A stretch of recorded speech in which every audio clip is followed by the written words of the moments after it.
Hai guys, hari ni aku nak buat vlog cat rumah. Cara nak cat rumah ni tak adalah susah sangat sebenarnya. Cuma korang kena pastikan cat korang yang lama tu tak ada yang jenis menggelupas ataupun yang menggerutu.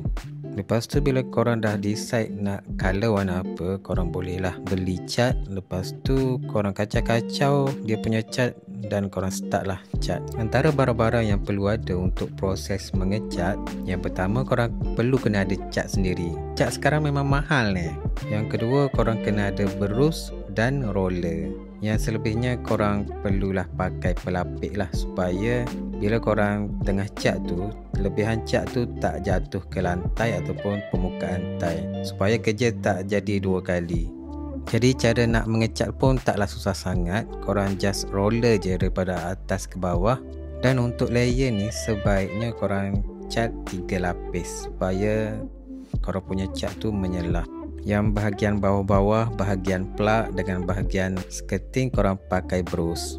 Jadi untuk proses cat ni korang just apply je step yang aku dah bagi tahu tadi. Memang sangat-sangat senang, sangat-sangat mudah dan sangat-sangat menjimatkan. Jadi sekian saja untuk video pada kali ini. Terima kasih kerana menonton. Naziran Nasir.